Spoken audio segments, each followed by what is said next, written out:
their version of CARA, the Center for the Assistance and Research in the Apostolate, and over at Georgetown. And generally very thoughtful articles. I think this one is a thoughtful article as well, but I have some significant differences with him as well. Title of the article is Cafeteria Catholicism, ? How many Catholics agree with the Church's position on hot topics? And he makes an astonishing conclusion, which is just way overblown if you ask me. But that's not to say, though, there aren't some good, important information, if you will, for us to consider. So let's begin. Again, our topic is Cafeteria Catholicism, and we're going to just, I'm going to just read a couple of the opening sentences and stop immediately and comment. All right. He begins by saying, I find it always fascinating when religious leaders show up in a non-religious context. Now, that's neutral enough, but we'll see that he sort of gets a little, well, I'll read the next sentence. It's one thing for a pastor or a priest to speak to their flock from the pulpit. A religious leader engaging in dialogue in a non-religious setting is something else entirely. Now, I want to just point out to our august author here that, Ryan, I want to say that the Cardinal was invited to come on Face the Nation. So he's not just inserting himself into a secular setting and talking to people who don't necessarily, or not necessarily of the flock. He was asked to come on Face the Nation, and it was generally an Easter time appearance, but so this is not something that the Cardinal did not kind of insert himself into a secular conversation. He was asked to come into a secular setting. So I think that it is true, though. I think what Mr. Burgess is going to be telling us here is that he uses terminology that might be familiar to Catholics, but might not be in an external environment. So he goes on to say, my attention was piqued when someone posted a clip of the Archbishop, and the Archbishop described President Joe Biden as a cafeteria Catholic. His definition of the term is, quote, one who chooses that which is attractive and dismisses that which is challenging. In other words, one who, in terms of Catholic teaching, would choose that which is attractive to them, but they dismiss what challenges their worldview or their politics or what have you. Now, all of that's fair enough. The Cardinal did give that as a definition. However, at the time he gave that, he was also being baited. Many people say you should deny communion and so on, and he was saying, now, I don't want to get into that internal question in the church, but he said, I would say that the president and I, I'm paraphrasing him now, but he said the president and I have serious differences about this question of abortion and some other issues as well. And he kind of brushed aside the question of denying communion, but he said that unfortunately the president has, as many people do, a kind of a cafeteria Catholicism. And then the interviewer said, well, what do you mean by that? And at the end of the day, that's when the Cardinal gave that definition. So he's not just showing up in a secular setting and trotting out, stuff that's meant to be provocative. He's actually trying to avoid a serious question, which I think could be answered, but at the end of the day, he chooses not to. And he steps back and says, I do think that the president suffers from this tendency. All right. Now, cafeteria Catholicism. If you take that definition without any nuance, you could say, well, I guess in some ways, most people are cafeteria almost anything. I'll just take a secular example. Take someone who's a member, say, of the Democrat Party or the Republican Party, and they have something called a platform. And in that platform are any number of statements about all sorts of policy issues, some of them really big and well-known, big public issues that everyone's talking about, some of them very arcane, some of them having to do with internal policies and how to amortize interest on a whatever loan okay, so it's everything and the kitchen sink. And in these platforms. And so if you were to take any Democrat or any Republican and say, read the party platform, do you sign on 100% to everything on this platform? Almost nobody, certainly less than 1% would say, everything here I agree with exactly as it's stated. There'd be any number of things. And again, they're about serious matters and less serious matters. All right. That is not what we mean when we say cafeteria Catholicism, that anybody who disagrees with any teaching whatsoever, no matter how small or insignificant or how arcane, that doesn't just sign on with a 100% agreement is a cafeteria Catholic. We're generally referring to people who, in the more well-known and widely held moral debates of our time, tend to agree with the church when it's agreeable to do so. And when it's not, they tend to go with their political or worldview.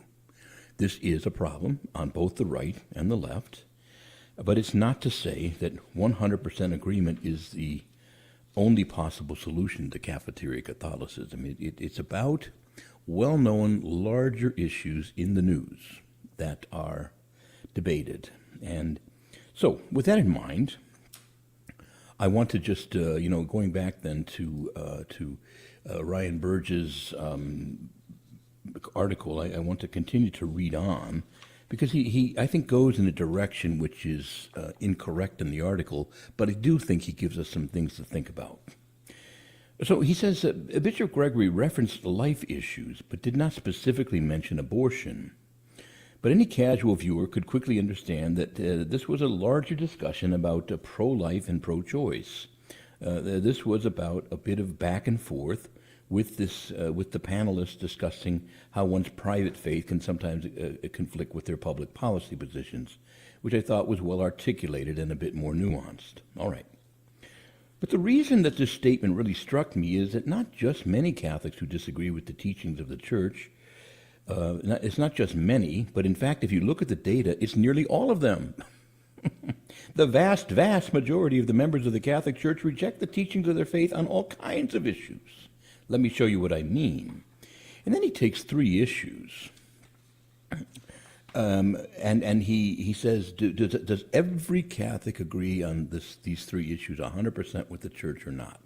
And the answer is no. He looks at abortion, he looks at the euthanasia, or the so-called physician-assisted suicide, and the death penalty. Now, one of those three issues is not a doctrinal or dogmatic teaching of the Church. It's more of a prudential thing, that the death penalty is not intrinsically immoral. That is a doctrine of the Church. It's right there in Scripture. St. Paul says that the state has a right and a duty at times to punish the wicked with the death penalty. All throughout the Old Testament, God establishes it as the proper penalty for certain crimes. So we can't call the death penalty intrinsically evil. However, we can say, as we do in our time, that the death penalty prudentially should not be used in our times for the most part. And that's a prudential judgment. So to lump that issue in with abortion and with physician-assisted suicide, it's not on par with those issues. Those two things are intrinsically evil. To commit suicide with the assistance of a physician, or to put somebody down, so to speak, to end their life with physician-assisted means, is intrinsic evil. To abort a child in the womb is an intrinsic evil. The death penalty is something that many popes of recent decades, as well as our current pope, and most bishops in the Western world, have said in our times, prudentially, should not be used. All right. But it's not in the category intrinsic evil. So you're going to get a skewed result when you look at these three issues together.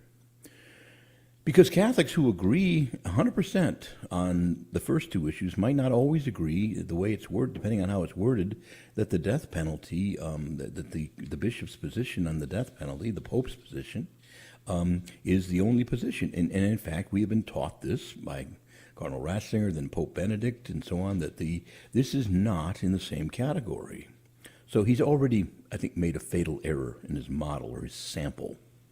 Now, here comes the odd conclusion. I'm going to go back to each of those individual issues in a moment, but I want to say, he says that regarding regarding abortion, due say to rape or other things, there's very low Catholic buy-in. Less than 40% of most Catholics. Less than 20% of Catholics believe that abortion should not be allowed, even in cases of rape, and so on. So he says, well, there's a number of things that Catholics are not on board on the Church's teaching against abortion. All right. Then he goes on to show again how physician-assisted suicide. We've got a lot of work to do in the Church to get people on board and to get them to think through these issues. And we'll talk about that more in another segment. But he says again, most Catholics today think that physician-assisted suicide should be allowed. It's very sad. It's a very high number. We'll talk about that. And then regarding the death penalty, again, just a slight majority of Catholics do not agree with the Church's current prudential teaching on this question of the use of the death penalty. Therefore, he says, if you put all these three topics together, that the number of Catholics that are not Cafeteria Catholics that agree 100% on all these issues of rape and of abortion, even in the case of rape and incest, who agree on the Church's teachings on physician-assisted suicide and the death penalty, amounts to less than 1%. Therefore, in other words, 99.1% of Catholics are Cafeteria Catholics. Now, that is a conclusion that is a logical fallacy. It's a misleading number. All right. Because let me go back to my example I said earlier. Take these political parties. You're not going to find, if you take any 5 issues, or you take all of the issues on their platform, that you have 100% buy-in on all the issues. And if you're going to make that your thing, then you have to say that you'll probably find that less than 1% agree with every issue on the platform. Even if you just take 5 of the choicest ones, there's going to be a significant number of Democrats or Republicans that don't 100% agree on every single thing that their party teaches or holds. And so this is not something that's unique to the Catholic Church. So the question, I think, for us is that on an issue-by-issue basis, it's true. This survey that he cites here has a lot to tell us. We've got a lot of work to do in the Church to bring a lot of Catholics on board, especially in the area of physician-assisted suicide. And I'll talk to you more, as I said, in one of the next segments about that. But what I want to say is that the math he does here is a little fuzzy and funny. He takes 2 issues that go together. If we were to use a political point of view, the 2 issues of physician-assisted suicide and abortion would generally be something that right-leaning Catholics, traditional Catholics, however you want to describe them, those Catholics of a more traditional or conservative bent, would be very on board with. These are things that shouldn't be allowed. But even there, with physician-assisted suicide, even on the right, we have work to do. But on the other hand, this is not true with the death penalty, where the numbers go almost the opposite. And so you combine 3 issues that don't fit together, and then you've concluded that less than 1% of Catholics agree on all 3 of these teachings. And then on top of it, 2 of them are doctrinal, and the other one is just a prudential one. And you come up with a funny number, and it's a funny number. It's not a good, solid number. Don't take that too seriously. That said, your fearless host and hopefully fearless priest of the Church, I do want to talk to you about some of these issues. When we come back from the break, what we're going to do is talk a little bit about each of these issues, and see where do we need to work on this issue. And by the way, we won't be able to take calls today. The phones are down, and we're just doing some reworking of the system here. And so I really regret that. I wanted to hear from you, but you'll just have to listen to me. But I do ask you to stay with us when we return, and we will talk about these issues some more.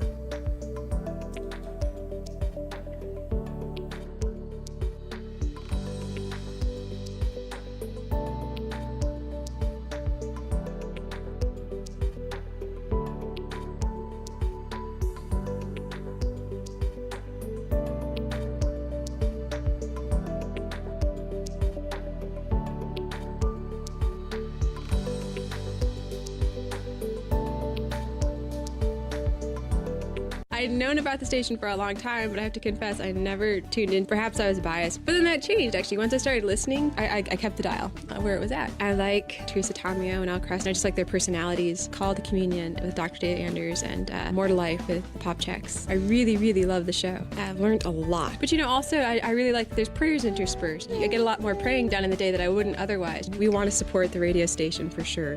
The Guadalupe Radio Network, Catholic Radio. Radio for your soul.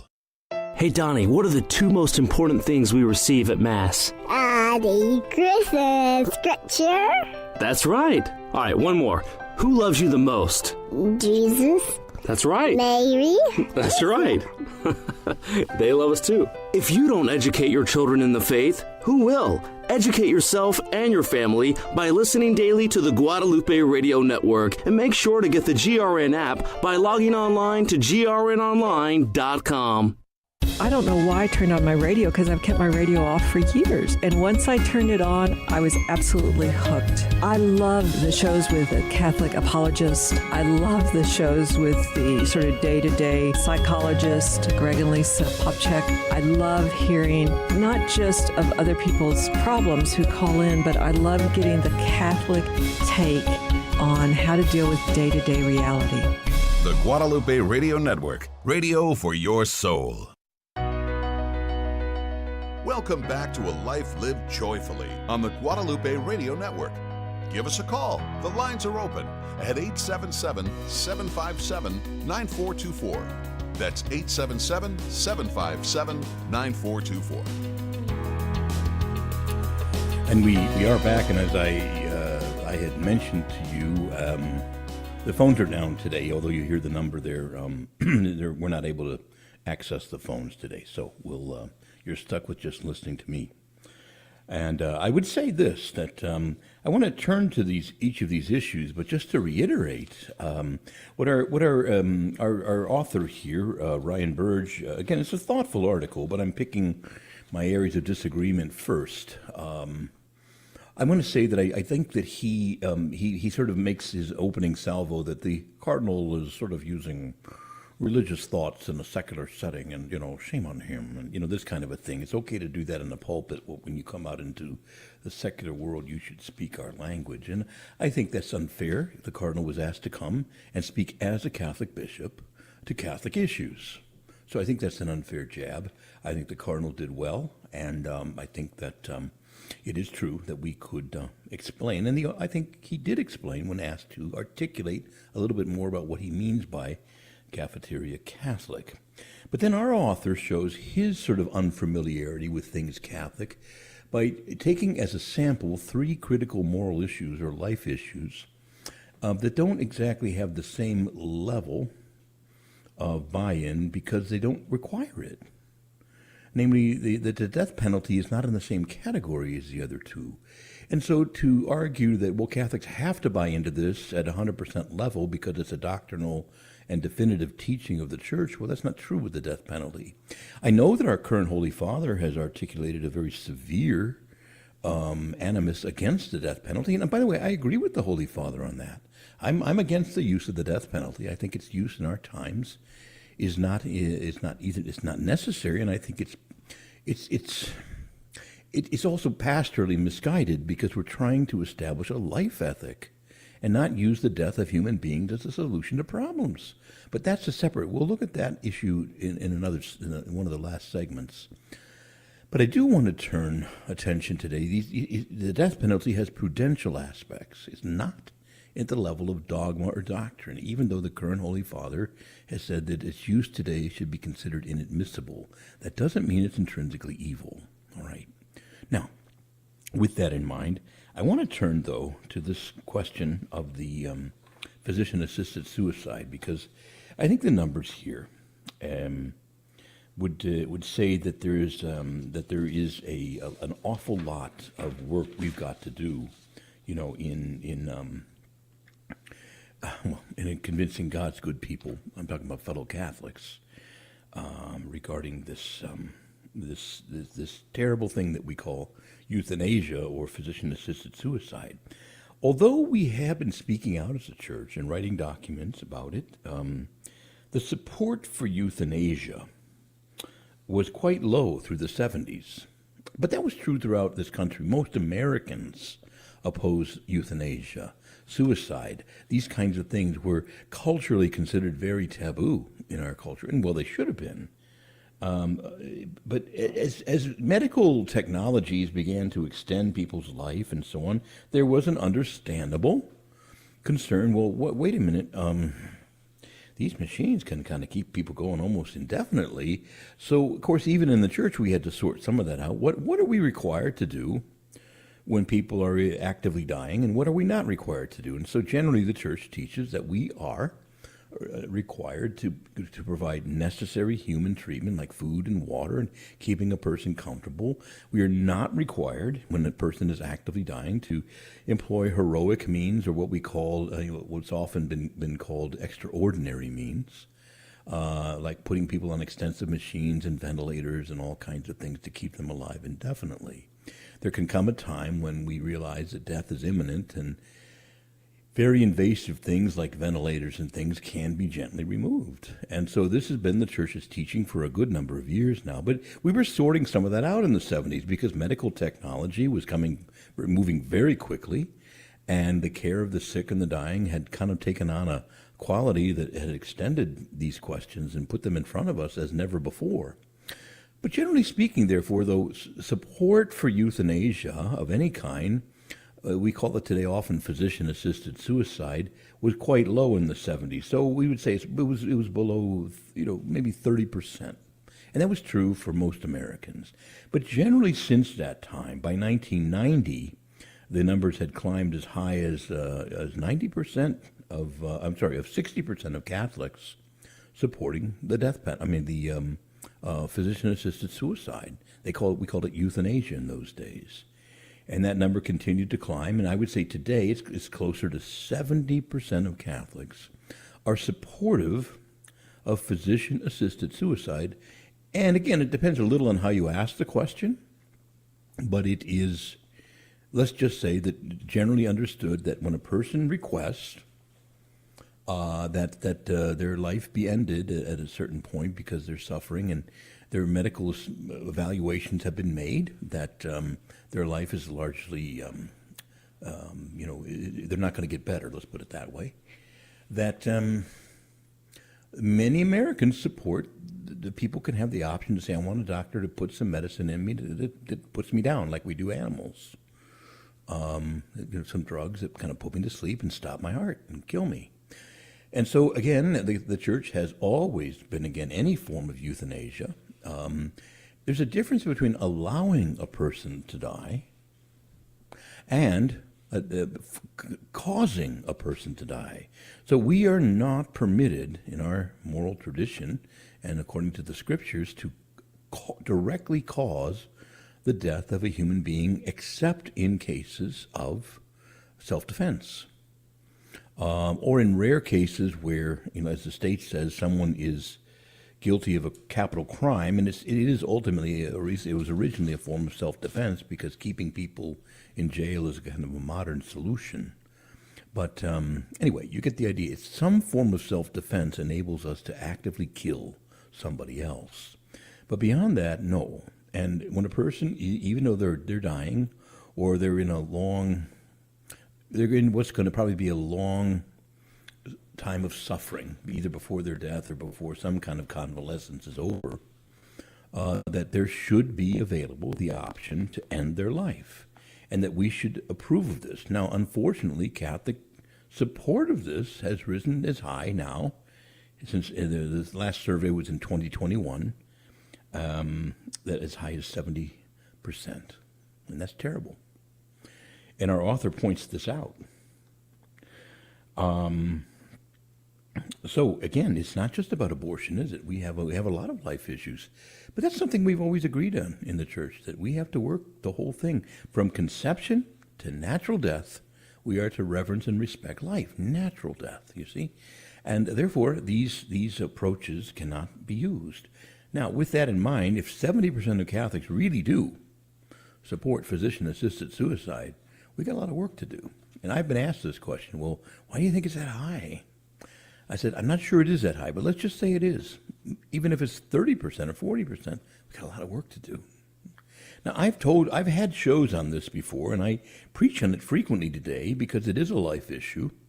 In fact, I preached on it this last weekend before I even saw this article, as part of just trying to, the Lord says, if you love me, you're going to keep my commandments. So I talked about some of the tough moral issues in our time, and I said, look, one of the issues that comes up is this physician-assisted suicide stuff, and I want everyone to ponder and think very carefully before we take that right from God's hands. God alone can decide when we live and when we die. Before we snatch that out of God's hand and say we have a right to make that decision, we better be mighty careful, because we're going to start treating each other very, very badly. Because I said to them in my own congregation, I'm saying to all of you listeners now, be careful and listen and pay very close attention. Your so-called right to die becomes my duty to die.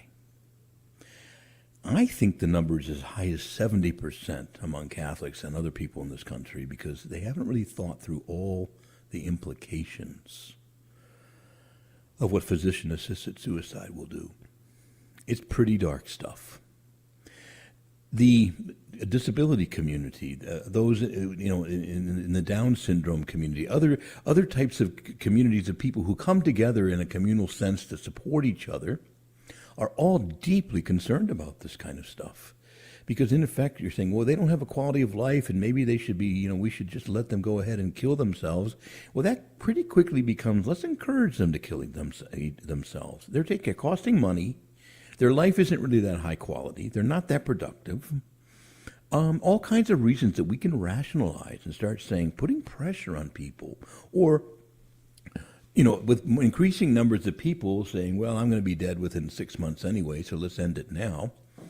There I am saying, no, I don't think I have the right to make that decision even about my own life. So all of a sudden they say, hey, Charles Pope, you are taking a lot of money and resources that we could use in other places. There's poor people who need health care. There's all kinds of other research and stuff we could be doing, but you're using up a bed. You're taking all these resources. You cost a lot of money. You're driving up insurance rates. Don't you really think that it's kind of a loving thing to do, to just sort of take the pill? Let the doctors come and put you down, that kind of a thing. If you don't think that's coming, it is. In fact, it's already here in places where the death penalty's been around. Where the euthanasia, the so-called death with dignity, the whole question of physician-assisted suicide has been around a lot longer. There are even countries now, like the Netherlands and other places, where they are euthanizing children who don't really have the ability to consent. They're minors. We're saying we're making the decision for them. They say, oh yeah, I want to go home to God and all this kind of stuff, but they don't really know. And it's getting pretty ugly pretty fast in some of those countries. Right now up in Canada, the so-called MAID Act is a Medical Assistance in Dying Act, is right now causing very, very grave moral conditions for people up there. Right now, doctors and nurses, many of them are actually rebelling against the act, saying, look, I don't want any part of these things.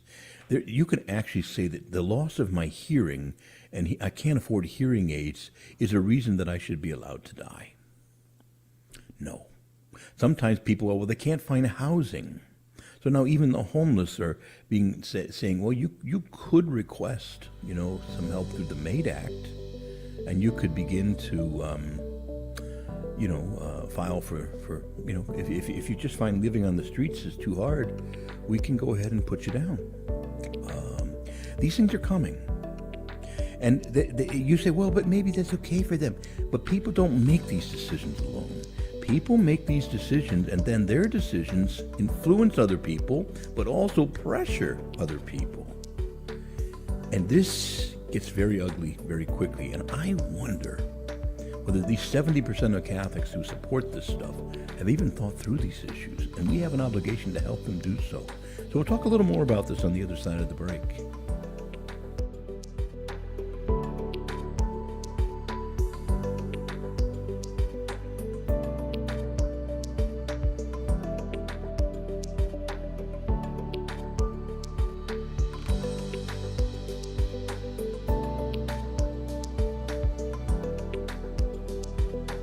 Thanks for listening to A Life Lived Joyfully. Do you have a question for Monsignor Pope, or would you like to comment? Give us a call now at 877-757-9424. Again, that number is 877-757-9424. We'll be back after the break. I worked in pro baseball for a long time, and we play on Sundays. And it was an easy excuse. I took the easy out and just didn't go to Mass. When I was in college, I ended up having a lot of questions about my faith, and I ended up leaving the church. I might have gone to church, at Christmas time, gradually quit going. Went through a divorce and ended up being a single parent. If I didn't have church or God, I would be back at that lonely stage, that trouble stage. Whenever you get anxious and worry about things, you just know that Jesus has it under control. Now that I'm back in the Catholic Church, I'm a new person. I love it. And it's a place where I feel accepted for who I am. When you come home to the church, you're coming home to a Catholic family where people today just embrace you. I have a peace when I walk through the doors of the Catholic Church, like that's where I belong. If you've been away from the Catholic Church for whatever reason, we invite you to take another look. Visit CatholicsComeHome.org today. Thank you for listening to the Guadalupe Radio Network and being part of the family. Families pray for each other. We would be honored if you would let us pray with you and for you. You don't even have to tell us your name. Just go to our website, grnonline.com, or call our prayer request line and leave us a message at 800-395-4008. That's 800-395-4008. We will be praying for you every day. So the neighbor who we've spoken to, just in greeting, but who I don't believe has ever spoken back to us, out of the blue, surprised us. One day we were getting the kids in the car for Mass and asked us if we were going to Mass. I was dumbstruck for about probably 10 seconds. It was great that we had an opportunity to share about our parish and that we were Catholic. Turned out she was Catholic too, and she assumed we were because of the bumper sticker on our car. The Guadalupe Radio Network. Radio for your soul. Welcome back to A Life Lived Joyfully on the Guadalupe Radio Network. Give us a call. The lines are open at 877-757-9424. That's 877-757-9424. And we are back, but as I say, our recorded host there doesn't know that we're not able to do the phones today. And I wish I'd love to talk to some of you about some of these things, but let's continue. As I say, I think we've got to do a lot better with the question of so-called physician-assisted suicide. People get confused. It sounds compassionate. What business it is of mine? These are some of the things that creep into the modern American Catholic mind that kind of come from the culture. But we have to understand that so-called private decisions almost never remain that way. Well, for example, when people choose, say, to fornicate, and then there's a pregnancy, and sometimes third party's name of the infant is killed, murdered through abortion. It's no longer a private matter when you could do things like that. Or again, maybe they even want federal funding for their ability to get that abortion, or they want they want any number of other things like contraceptives and different things. So a lot of these so-called private issues of the bedroom end up on the public square. I'm just sorry, they just do. I would say the idea of that, well, it's a private issue. It's none of my business what a person does at the end of their life. It is your business because you have a human life, and so do they. And when they denigrate the value of human life, especially human life where there's suffering, that affects everyone who suffers. It devalues their life to some degree. And when lots of people start to think like that, the life of the disabled, the life of the poor or the handicapped, or different titles and words that we could use for this, all of these things they are threats to them because people look askance at their life and say, that's a miserable life. Who wants to live it? Maybe we should just, let them take the cure, so to speak. Just check out with medical drugs, a death certificate from the doctor, and they're off to Shambhala or paradise, whatever they want to call. And this, of course, becomes, oh, well, we're just letting them decide it for themselves. that maybe they should check out. Maybe the poor shouldn't exist. Maybe a person who can't overcome an addiction should be given a pill to end it all, and so on. Costing a lot of money like that. And this gets very ugly very fast. Please think about that. This isn't just a private matter or about it's compassionate to let people who are suffering just end it all. It has public social consequences beyond the so-called privacy of their act. All right? Moving over to the question of the death penalty, there is a very strong admonition from our current Pope and popes before him, Pope Benedict, Pope John Paul. None of them supported the use of the death penalty. However, John Paul, who oversaw the publication of the Catechism, did say that although it is permitted, use should be practically non-existent. Even though that's pretty strong language, I think that the current Pope wanted to change that and make it even stronger. And there are those who argue that he has either erred or spoken too strongly. To call the matter inadmissible, the death penalty inadmissible, without a strong qualifier in our times, puts St. Paul never got the memo. He warned in the letter to the Romans that the state has an obligation and a duty to punish crime, and that if he warns Christians, if you disobey these laws, it is not in vain that the state wields the sword against you, in other words, beheads you, and in so doing acts as a minister of God's justice. So again, the Pope can't utterly, even if he wanted to, or even if I wanted to, because I agree, I don't think we should use the death penalty. But I think that Catholics who say that to call it intrinsically evil, to say it can never be used, that is not Catholic teaching. It cannot be. And I agree with them. It can't. It's not on the same level as physician-assisted suicide or abortion. It just isn't. That said, I would urge fellow Catholics to reason with me for a moment about the death penalty. Our very author here has said that he calls it a life issue.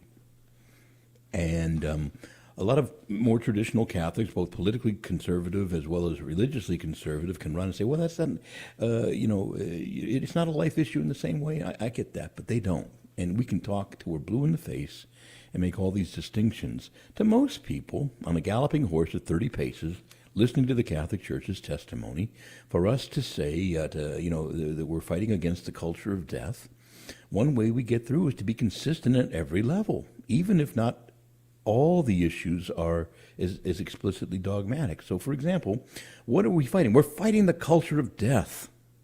And the culture of death says that the death or non-existence of human beings is the solution to problems, that death is somehow the answer. So if a child is conceived at a time when there's trouble, or maybe not enough money, or the woman has a career, or whatever, too bad, kill the child, death, or so death becomes a solution. Or maybe the child has some detected disease, or just kill the child, death is a strange therapy, kill the child. Or again, when someone is dying on their deathbed, and they're suffering, well, kill them. That's the answer. Just kill them. It's a strange therapy. Or let them kill themselves, but in effect they're saying, somebody kill me. And that's again, death as a solution. That's the culture of death. Or again, when someone has committed a serious crime, how do we restore justice? Kill them. So we don't want to be, I think, across the board in any way saying that death is a solution. Even in the tragedy of war, or police officers sometimes having to take life of someone who's harming or threatening the lives of other people around them in a fresh, hot pursuit, it's very regrettable. And we don't want it to happen. It happens only in a way because it has to. It's the only way out of that. But there, again, you see, we cannot support, I think, pastorally speaking, any form of philosophy that says that somehow death becomes the solution to a problem. The death of human beings becomes the solution. So, with all that in mind, with the rare exception of killing because of self-defense, whether personally or nations defending their citizens against unjust aggressors. With that exception alone, we cannot take human life. And I think that for us to live that today, even though the death penalty isn't quite in that same category, the world doesn't get it. And I don't know if they have to get it, because I think maybe we could just say, we don't need to do that today. No. I know. Every time I say this, I get all kinds of people. I do not dispute that the doctrine cannot be changed, that it's not an intrinsic evil, and that there may be rare circumstances where the death penalty must be used. But I will say to call that an intrinsic evil is not possible. But to have recourse to it today has bad implications. If we're trying to establish a culture of life, where we say that it's in the life of the human person that there's a hope, see? Not in causing their death, all right? It's a pastoral thing, I'm saying, not doctrinal. So I hope I don't get a lot of hate mail that I sometimes do when I mention this. I'm not disputing the doctrine. I'm using a pastoral approach to say I don't think it makes sense for us to use the death penalty or to insist on using it, except in very rare cases. And I know there are good reasons that some people say we should use it. For example, I did live in a very dangerous neighborhood when I was in my middle assignment as a priest back from about the year 2000 to about 2008. Lived in the very poorest, most crime-ridden neighborhood in the city, over in Ward 8. And there were a lot of people running the streets, causing mayhem, armed robbery, rape, and murder, who had track records a mile long. They had no business being out of jail. I know. I think we need to tighten up our justice system. And when people have shown they cannot and will not live in peace, they have to stay in jail. And we should have truth in sentencing. I don't argue for a minute that there aren't problems, that we don't keep dangerous people locked up, but we should, rather than instituting the death penalty. The death penalty could clean some of that up. You just take them out quick and they're gone. But that's not a solution for me. I just don't think that we should be taking human life at this moment under those kind of circumstances. But we have to have more political will to keep dangerous criminals locked up. I agree. That's about the best I can do, other than just championing the death penalty, which I won't do. I understand. But I do think that our author here has misunderstood in simply linking the death penalty with the other two issues. He is correct. The bishops have a strong teaching on this, the popes, recent popes, and a lot of Catholics just don't agree. But they don't have to. This is not an example of someone disputing or becoming a cafeteria Catholic. I think that at a pastoral level, I'd like for Catholics to agree even with prudential judgments, but it does not have the same requirement as a matter of doctrine or dogma does. Now let's turn our attention to the other very painful realities in these surveys that our author gives us about abortion. There are a number of reasons that some people will support abortion, even that generally don't. Let me just list them quickly because our author does here. Ryan Berg is our author's name. Why would some Catholics support abortion? Well, maybe the couple can't afford, or the mother can't afford more children. Or maybe there's been a rape. Or maybe the mother's health is in question. Or there's some serious birth defect in the child. Or the couple isn't married. Or they just don't want any more kids. And we're going to see that there's different approaches and different answers that Catholics give to those scenarios. And when we return, we'll look at them and see what we need to do about those.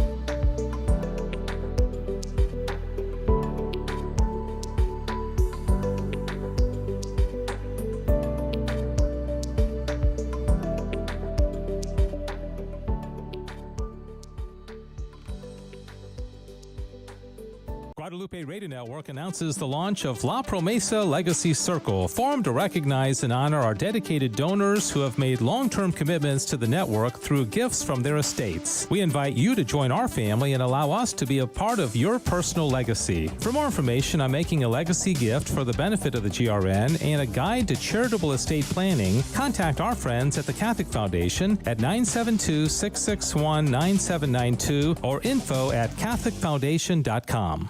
I wanted to look more into some of the questions. What about purgatory? What about Mary? What about the saints? I, of course, came across Catholic Answers. I was like, well, how can I listen to them? Like, I know they're online, but I mean, that's kind of annoying. Like, I want to just get in my car and listen to them. Like, oh, there's Catholic radio. And I wanted to learn more. I was like, I can't be in like a catechism class every hour of the day. Like, be in the car, have it on radio, listen to things, and start learning more about the faith. It worked, and I'm Catholic now. The Guadalupe Radio Network.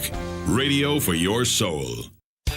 Listening to Catholic radio and getting excited about learning about your Catholic faith can be, well, infectious. I converted in my 20s to Protestant, and this is the first time I've heard Catholic radio, and I've been listening to it for a couple hours driving. First time I've ever heard Catholics actually excited about what they believe. I'm going to tell you what, this has been one of the greatest 2 hours that I've had in a while. And a special thank you to our donors for keeping Catholic radio on the air. Thank you, and may God bless you. Welcome back to A Life Lived Joyfully on the Guadalupe Radio Network.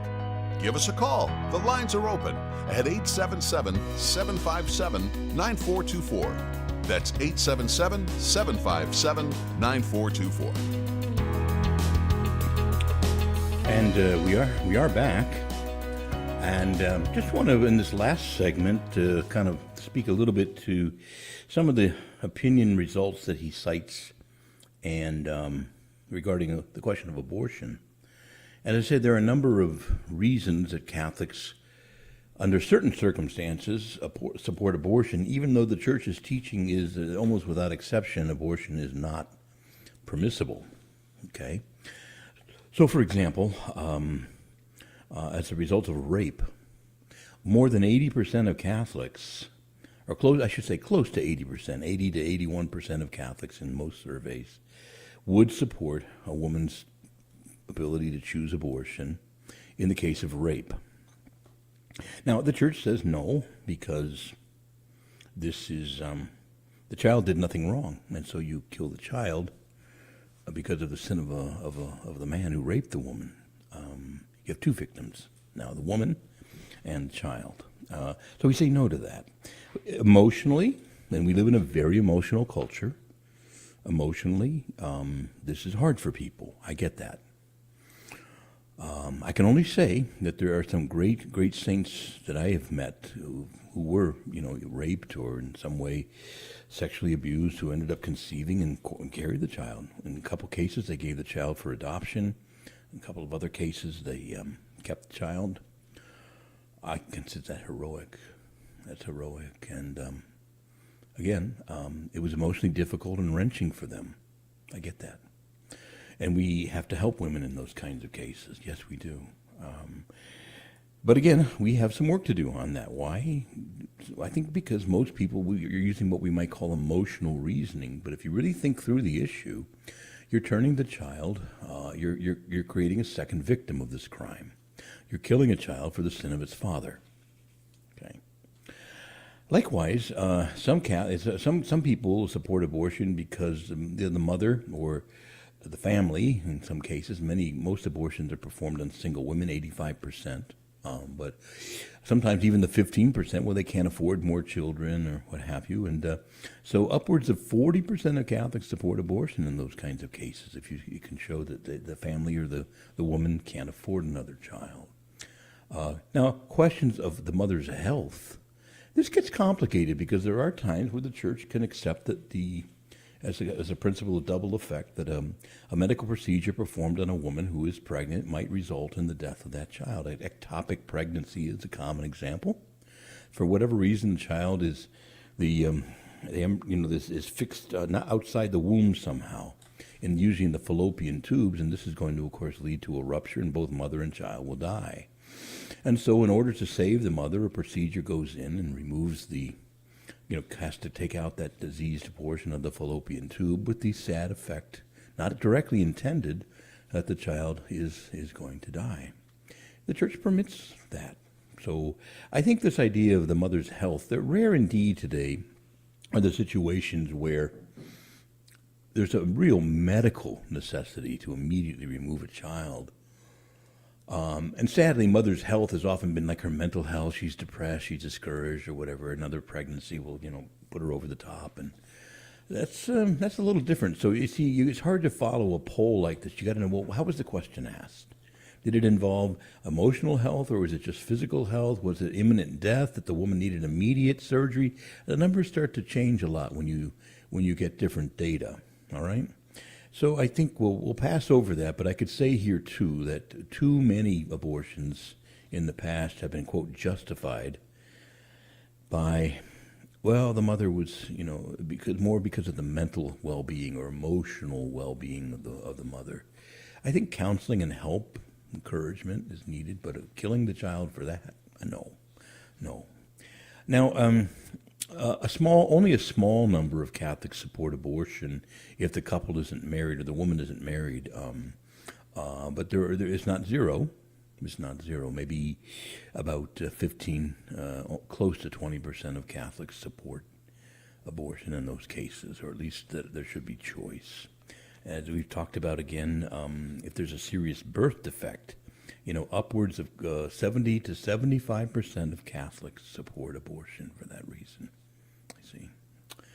And so this sort of poor prenatal diagnosis. Now, again, I would ask a lot of my fellow Catholics to think about the fact that prenatal diagnosis is a fairly sketchy field. There are times when there's a clear physical defect that can be seen, but also so many of these other things. Well, there's some evidence that there might be Down syndrome, or there's some evidence of such and so disease, and very often these are incorrect, and yet sadly, Catholics, and as well as others, run to get these children aborted. It's a sad thing, you see.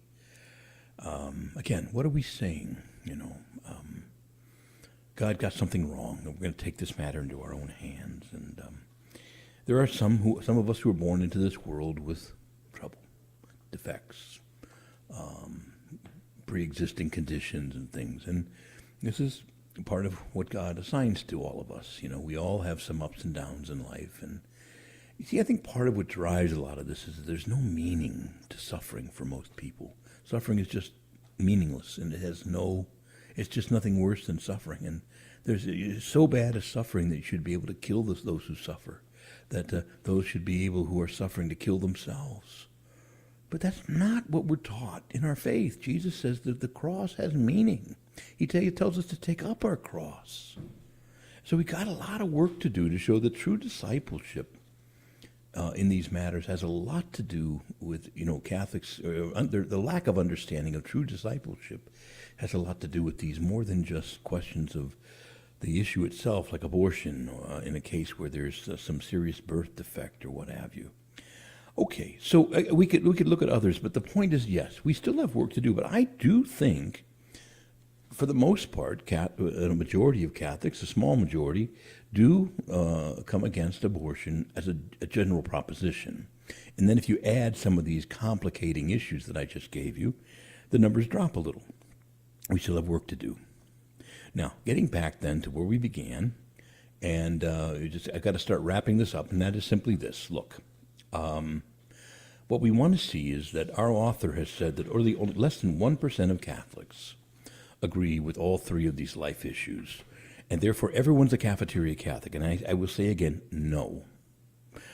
Because the death penalty isn't in that category, and the agreement there drives those numbers down. But beyond that, it is true that sadly many Catholics do disagree with the Catholic Church's teaching on questions of abortion and physician-assisted suicide.